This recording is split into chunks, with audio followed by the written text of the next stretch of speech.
جب حضرت مہدی کی قیادت میں مسلمان صاحب ایمان اہل عرب یہودیوں اور عیسائیوں کی طاقت سے ٹکرائیں گے تو ان کی مدد کے لیے دو جانب سے اللہ تعالیٰ کچھ بھیجیں گے مدد. ایک تو آخری مرحلے میں مدد آئے گی حضرت مسیح عیسیٰ ابن مریم کا نزول، جو یہودیوں کی طرف رسول بنا کر بھیجے گئے تھے. انہیں یہودیوں نے اپنے خیال میں سولی پر چڑھا دیا، لیکن اللہ نے فرمایا وما صلبوہ وما قتلوہ ولکن شبہ لہم بل رفعہ اللہ الیہ. اللہ تو اپنی طرف اٹھا کر لے گیا. اور احادیث صحیحہ جو کہ ہمارے ہاں متواترہ کے درجے میں، وہ احادیث جو صحیحین کی ہیں، ان سے ثابت ہے کہ حضرت عیسیٰ ابن مریم دوبارہ زمین پر آئیں گے. اور یہودیوں کا سب سے بڑا سرغنہ جو خود مسیح ہونے ہی کا دعویٰ کر رہا ہوگا، مسیح الدجال، اسے حضرت مسیح قتل کریں گے. لیکن ایک دوسری حدیث سے معلوم ہوتا ہے کہ مشرق سے فوجیں آئیں گی حضرت مہدی کی مدد کے لیے. یخرجون ناس من المشرق یؤدون للمہدی یعنی سلطانہ. مشرق کی طرف سے فوجیں آئیں گی کہ جو مہدی کی حکومت کو مستحکم کریں گی.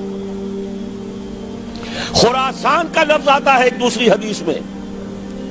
خراسان سے سیاہ عالم چلیں گے، انہیں کوئی نہیں روک سکے گا یہاں تک کہ وہ یروشلم میں جا کر نصب ہو جائیں گے. اور حضور کے زمانے میں اچھی طرح سمجھ لیجئے، ہند کسے کہتے تھے حضور کے زمانے میں؟ پاکستان ہند میں شامل نہیں تھا. سندھ و ہند، سندھ ایک مکمل ملک تھا، ہند اس کے بعد شروع ہوتا تھا. یہ راجپوتانے کا اور تھر کا ڈیزرٹ جو ہے، اس سے آگے جو ہندوستان ہے وہ ہند تھا. یہ جو ہمارا پاکستان ہے یہ ہمیشہ ہند میں شامل نہیں رہا. حضور کے زمانے میں بالخصوص سندھ و ہند، دریائے سندھ چلا آ رہا ہے.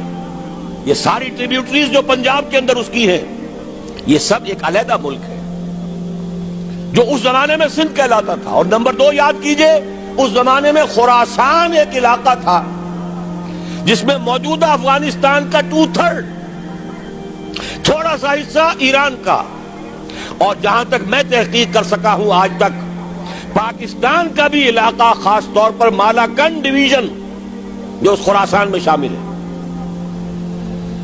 خراسان سے سیاہ عالم چلیں گے جو جا کر یروشلم میں نصب ہوں گے. یہاں بھی ایک نقطہ نوٹ کر لیجئے، پہلے بھی یروشلم ہم سے چھینا تھا. کس نے چھینا تھا؟ عیسائیوں نے، کروسیڈرز. واپس کون لیا؟ کس نے لیا؟ عربوں میں دم نہیں تھا، عرب عیاشیوں کی وجہ سے کھوکھلے ہو چکے تھے. واپس لینے والا صلاح الدین ایوبی، کرد خون. اب دوبارہ یروشلم لیا جا چکا. چھینا کن سے گیا؟ عربوں سے. عرب واپس لے سکتے ہیں؟ کوئی اندیشہ اگر ہو سکتا تھا عراق کے بارے میں کہ شاید اس کے ایٹمک دانت نکل آئے، جو سازش کی گئی، جس طرح اس احمق اور پاگل صدام حسین کو دام میں پھنسایا گیا. صدام 100 جال، دام کہتے ہیں جال کو، 100 اس میں جو پھنسا ہے تو اگلا پچھلا کھایا پیا سب اگلوا لیا. اور ہے ہی کون؟ اس کے پاس ایٹمک ہتھیاروں کا ذخیرہ موجود ہے، اور کسی کے وہ ایٹمک دانت بھی نکلنے نہیں دے رہے.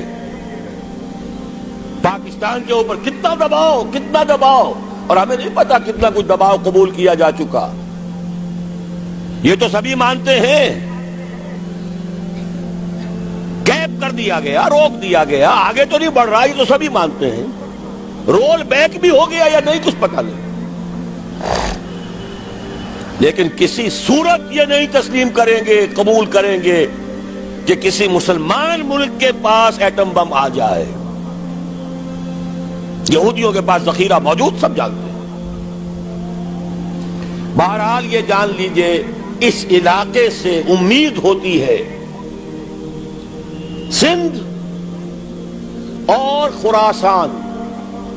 حالات بہت خراب ہیں ہمارے، اور حالات بہت خراب ہیں افغانستان کے بھی، لیکن حالات کے بدلتے اللہ تعالیٰ کی مشیت کے تحت دیر نہیں لگا کرتی. سیرت نبوی میں مجھے نظر آتا ہے سن 10 میں 10 نبوی ہجرت سے 3 سال پہلے 2.5 سال پہلے کہیں سے کوئی امید کی کرن نظر نہیں آتی تھی کہ عرب میں اسلامی حکومت قائم ہو جائے گی. 10 برس ہو چکے محمد الرسول اللہ کو دعوت دیتے ہوئے، اور ابھی تک بمشکل 125 آدمی ہے. اپنے بل پر اپنے طاقت پر مکے میں رہ بھی نہیں سکتے. کیسے ہو جائے گا؟ کہاں سے ہو جائے گا؟ میں آج پوچھتا ہوں، کوئی سر بتائے کہیں سے کوئی امید کی کرن اس وقت نظر آتی ہے؟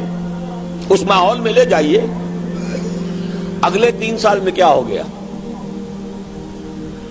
پہلے سال 6، اگلے سال 12، اس سے اگلے سال 72، اور بیعت عقبہ ثانیہ ہجرت، اور وہاں سے اب حضور کی طرف سے انیشیٹ شروع ہو گیا، انیشیٹو. تو ہم نہیں کہہ سکتے اللہ تعالیٰ کی قدرت، اللہ کی مشیت. یہ یقین ہے کہ دنیا کے خاتمے سے پہلے نظام خلافت قائم ہوگا، اور تمام دنیا میں ہوگا. ظاہر ہے کہیں پہلے کسی ایک جگہ سے ہوگا، جیسے حضور کے زمانے میں ہوا. اگر بیک وقت پوری دنیا میں ہو سکتا تو حضور کے دست مبارک سے ہوتا. اگر حضور کے دست مبارک سے بھی ایک ملک میں ہوا، جزیرہ نما عرب میں ہوا، پھر حضور کے امتی ہیں نا، ابو بکر ہے، عمر ہے، عثمان ہے، صحابہ کرام کی فوجیں نکلی ہیں، امتی ہیں. امتیوں کے ہاتھوں اس کی توسیع ہوئی. اب بھی یہی ہوگا، کسی ایک علاقے میں ہوگا. میرا گمان ہے، میں یہ یقین سے نہیں کہہ سکتا. گمان بھی میرا ان احادیث کی روشنی میں ہے جو میں نے آپ کو بتا دی اور موجود ہے اس کتابچے کے اندر. علامہ اقبال نے بھی انہی کے حوالے سے کہیں کہا ہے، میرے عرب کو آئی ٹھنڈی ہوا جہاں سے، میرا وطن وہی ہے، میرا وطن وہی ہے. اس علاقے سے کچھ ہونے والا ہے اور ہوگا انشاءاللہ. میری زندگی میں نہ ہو، آپ کی زندگی میں نہ ہو، کوئی پرواہ نہیں. حضرت حمزہ تو شہید ہو گئے غزوہ احد میں. 5 سال کے بعد حضور مکے میں داخل ہوئے ہیں فاتح کی حیثیت سے. حضرت حمزہ کی نگاہوں نے، ان آنکھوں نے تو نہیں دیکھا، عالم ارواح میں اللہ نے کیا مشاہدہ کرایا ہوگا انہیں، وہ تو ہمیں معلوم نہیں. بعض صحابہ شہید کر دیے گئے مکے ہی میں. بہت بڑی کامیابی. اپنی جان لگا دیں، اپنے آپ کو کھپا دیں، اپنے آپ کو مٹا دیں. جس طرح روڑی کوٹ کر بنیادوں میں بھر دی جاتی ہے، ہماری ہڈیوں کا چورا بنا کر اور ہمارے خون کے اندر اسے گوندھ کر اگر وہاں ڈال دیا جائے، اس سے بڑی سعادت کوئی نہیں. اس پر تعمیر ہو خلافت علی منہاج النبوہ کی، ہم اس کی بنیاد کے اندر دفن ہو جائیں، یہی بہت بڑی سعادت ہے. لیکن یہ ہوگا.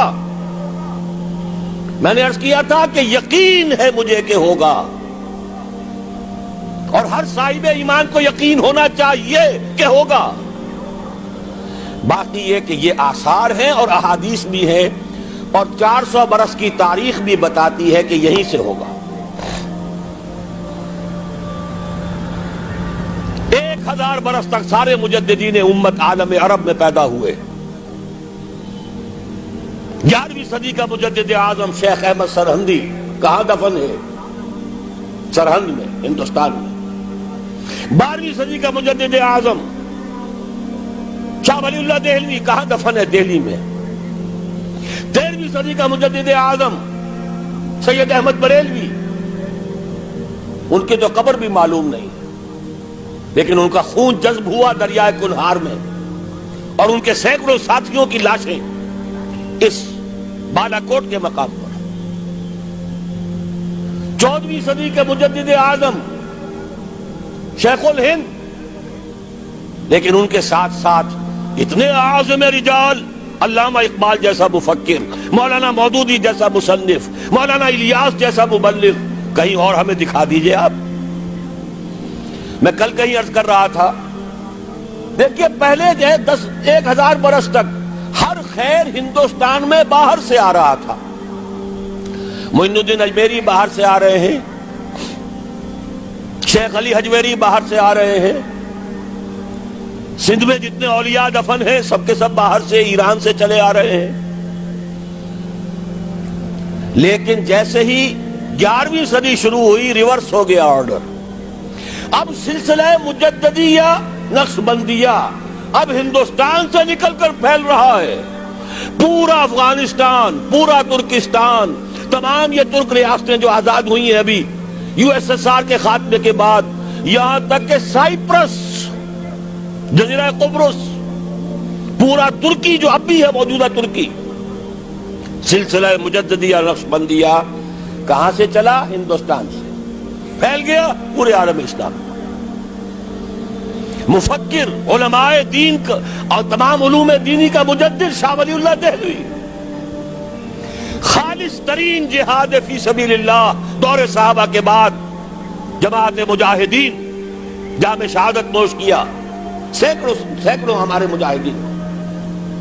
پھر 14ویں صدی میں اقبال جیسا مفکر، مودودی جیسا، دوبارہ دوہرا رہا ہوں، مصنف، مولانا الیاس جیسا مبلغ مجھے تو کہیں نظر نہیں آتا۔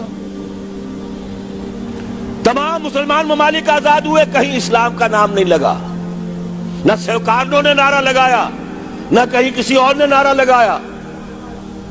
عربوں نے بھی عرب نیشنلزم کا نعرہ لگایا، اسلام کا نعرہ نہیں۔ تحریک پاکستان میں نعرہ لگا، پاکستان کا مطلب کیا؟ لا الہ الا اللہ۔ صبح عرض کر چکا ہوں، تحریک خلافت پوری دنیا میں کہیں نہیں، صرف بر عظیم پاک و ہند میں۔ اور کیسی تحریک خلافت کہ ہندو شریک ہوئے، گاندھی شامل ہوا، پورے ہندوستان کو جس نے گنجا دیا۔ یہ دوسری بات ہے کہ جب خود مصطفیٰ کمال نے ختم کر دیا تو اب کیا کرتے؟ مدعی سست گواہ چست۔ نوٹ کرنے کی بات ہے، کچھ آثار ہیں، 400 سال کی تاریخ ہے، بتا رہی ہے پاکستان کا قیام خود ایک معجزہ۔